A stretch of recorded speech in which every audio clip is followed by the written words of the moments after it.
Assalamualaikum warahmatullahi wabarakatuh. Apa kabar teman-teman? Semoga semuanya sehat ya.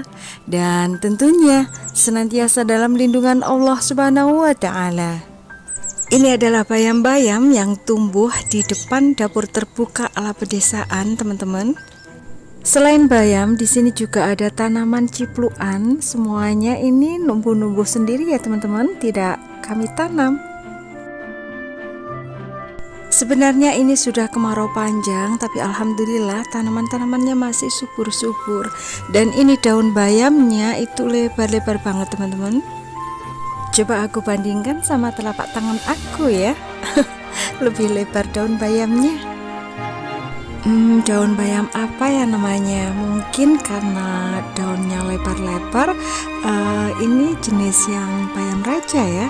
Mungkin teman-teman, kalau teman-teman tahu apa jenis bayam ini, tolong dituliskan di kolom komentar ya. Yuk sekarang kita petik-petik dulu bayam-bayam ini ya. Karena ini bukan merupakan bayam cabut, jadi panennya itu hanya dipotong-potong, dipangkas-pangkas atau dipotekin aja bagian atasnya.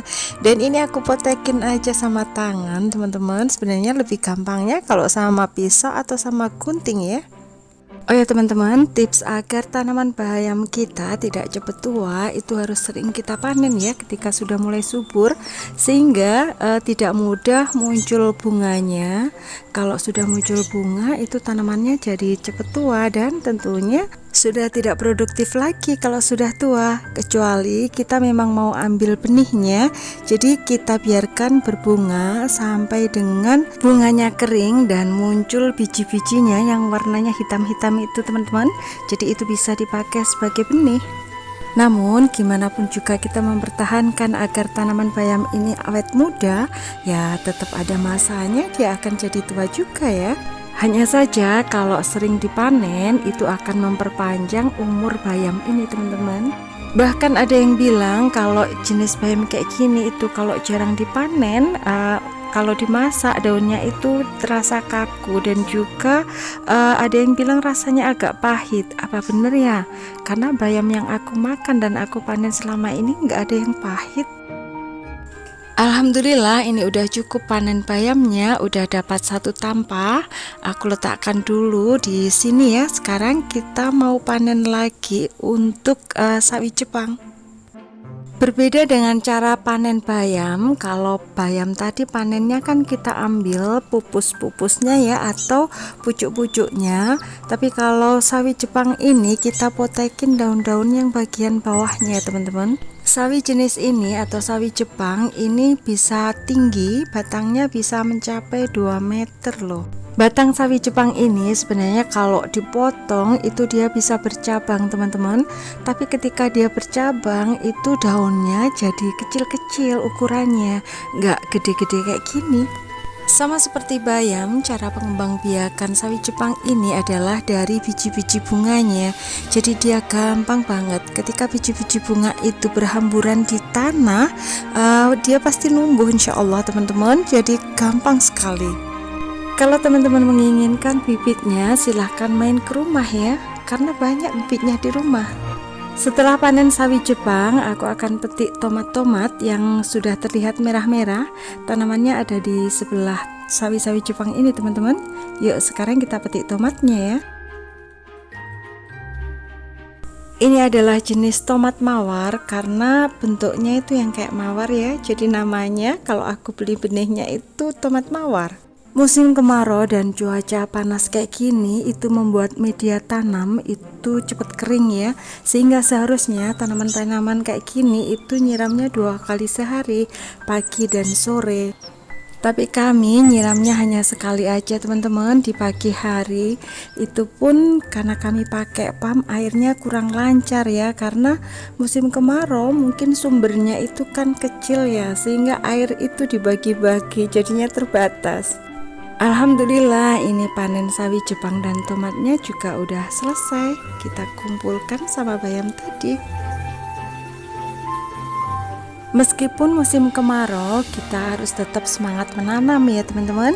Dan karena kita harus regenerasi juga untuk tanaman-tanaman yang sudah tua dan tidak produktif, sehingga berkesinambungan.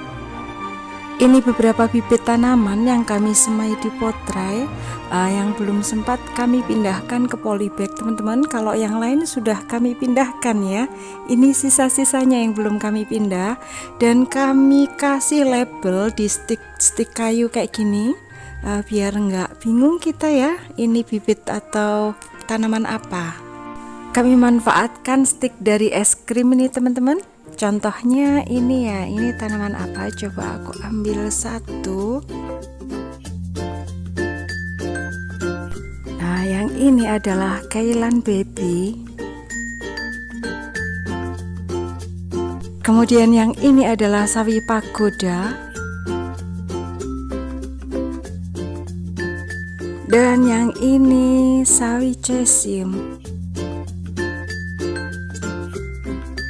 Lanjut yang ini sawi Pak Joy, dan lain-lain teman-teman.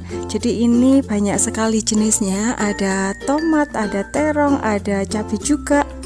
Media tanam yang kami gunakan adalah sekam bakar, tanah, pupuk kandang, dan juga kompos dengan perbandingan 2:1:1:1:1. 2 untuk yang sekam bakarnya ya teman-teman, agar media tanamnya jadi poros. Ini kebetulan kompos hasil panen aku beberapa waktu yang lalu itu masih teman-teman. Kalau komposnya habis, biasanya ya aku hanya pakai tanah, sekam, sama pupuk kandang aja.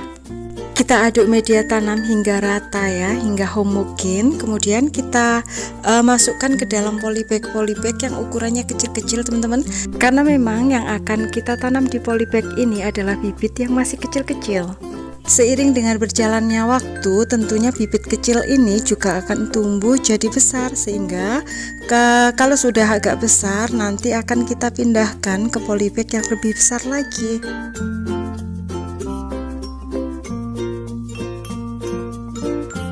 Ini untuk satu polybagnya kita isi 3 bibit tanaman ya.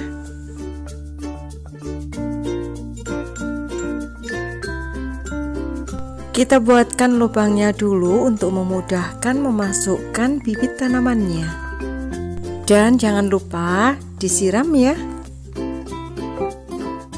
Inilah bibit-bibit tanaman yang sudah kami pindahin ke polybag kecil. Kami kelompokkan berdasarkan jenis-jenis tanamannya. Jadi ada berapa kelompok ya ini ya? Banyak pokoknya jenisnya teman-teman, aku nggak ngitung. Dan semua benihnya itu aku beli secara online di Shopee. Dan ini selang beberapa waktu tanamannya sudah mulai gendut-gendut, sudah mulai gede. Ini sebagian sudah kami pindahkan ke polybag yang lebih gede, dan ini sudah harusnya dipindah juga. Sekarang kami melakukan pindah tanam dari polybag kecil ke polybag yang lebih gede. Untuk pindah tanam di polybag yang lebih gede ini, satu polybagnya kami isi satu tanaman, dan bagian bawahnya itu kami isi dengan daun-daun kering. Sepertiga aja daun keringnya, dan nanti seiring berjalannya waktu daun-daun kering ini juga akan menjadi media tanam. Selain itu, dengan cara seperti ini juga bisa menghemat media tanam kita. Pindah tanam ini kami lakukan di dapur terbuka ala pedesaan, karena di sini kan udaranya sejuk ya teman-teman. Tapi mohon maaf karena untuk sementara dapurnya jadi berantakan ya. Dan banyak teman-teman yang menanyakan kapan pun membuat konten di dapur jadul ini lagi. Iya, insya Allah teman-teman, lain waktu kita bikin konten di sini lagi ya. Inilah tanaman-tanaman yang sudah dipindahkan ke polybag yang lebih gede tadi. Untuk yang dipindah pertama kali itu tomat teman-teman, jadi dia itu pertumbuhannya cepet banget. Bahkan ini tomatnya itu sudah pada berbuah teman-teman. Ini jenis tomat cherry, seperti ini semuanya udah pada berbuah.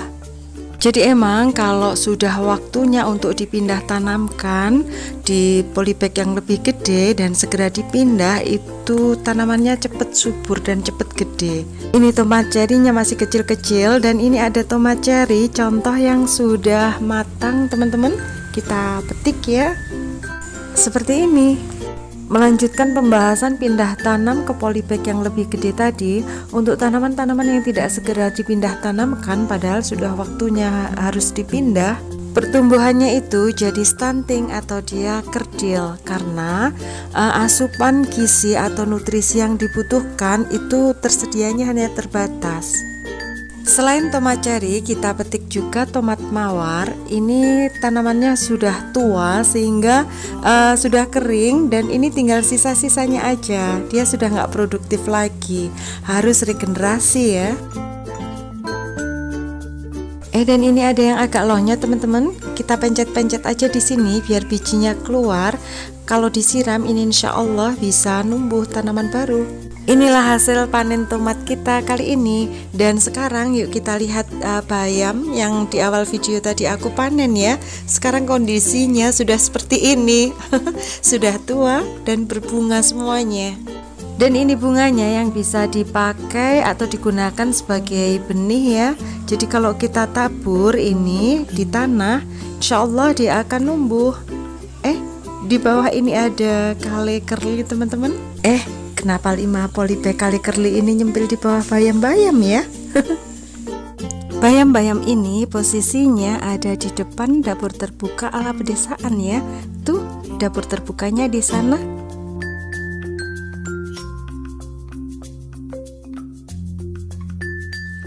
Sekarang kami cabutin dulu seluruh bayam yang sudah tua dan tidak produktif ini karena akan kami tanami dengan tanaman yang baru.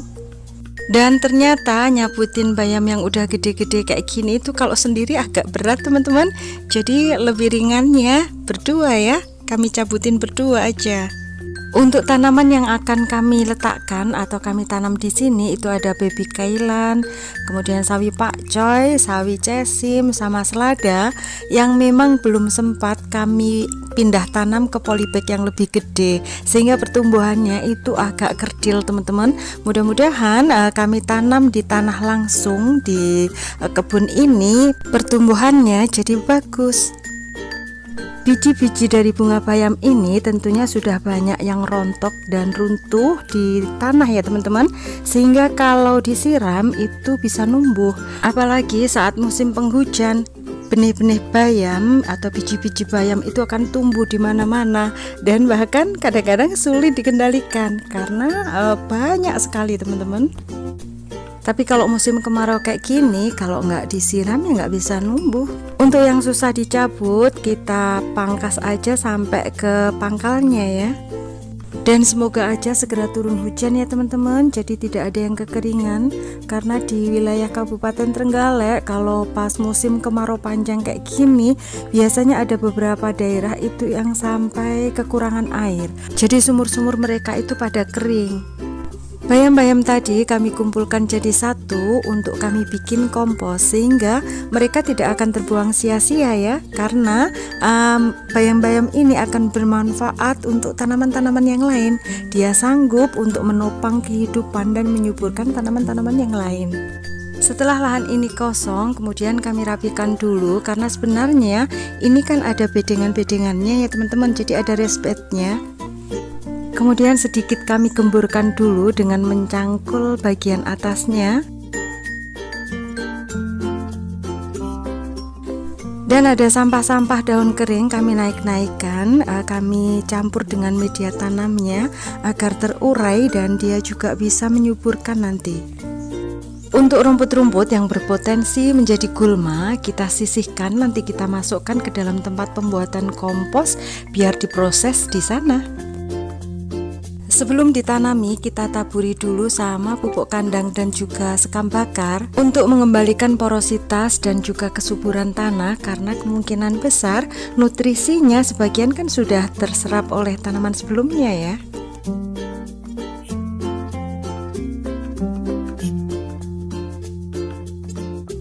Selanjutnya kita aduk-aduk biar sekam dan pupuk kandangnya menyatu atau bercampur dengan tanahnya.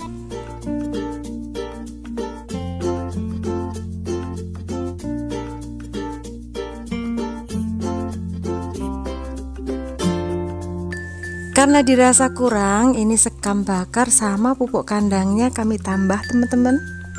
Dan tentunya selanjutnya nanti harus diaduk-aduk lagi. Setelah media tanamnya kita aduk-aduk semuanya, maka seterusnya ini kita siram agar basah. Kemudian nanti kita diamkan semalam teman-teman. Jadi seperti difermentasi selama semalam ya. Kemudian besoknya baru akan kita tanami. Tapi sayangnya ini air kerannya ngalirnya hanya kecil banget teman-teman. Jadi harus telaten.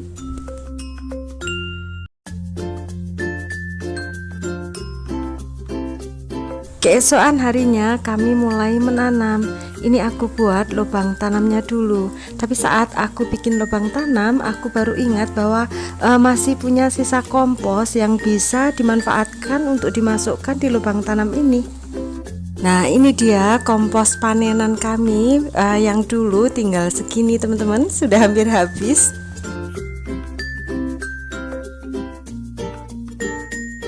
Kami sudah bawa 2 box kompos, jadi nanti masing-masing lubang tanam akan kami taburi dengan kompos ini.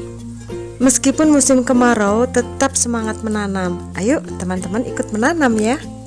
Nah, jadi itu tadi kegiatan kami berkebun saat kemarau panjang tahun ini. Terima kasih sudah menonton, semoga teman-teman suka ya.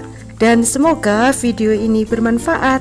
Jangan lupa like, komen, share, subscribe, dan juga aktifkan tombol loncengnya.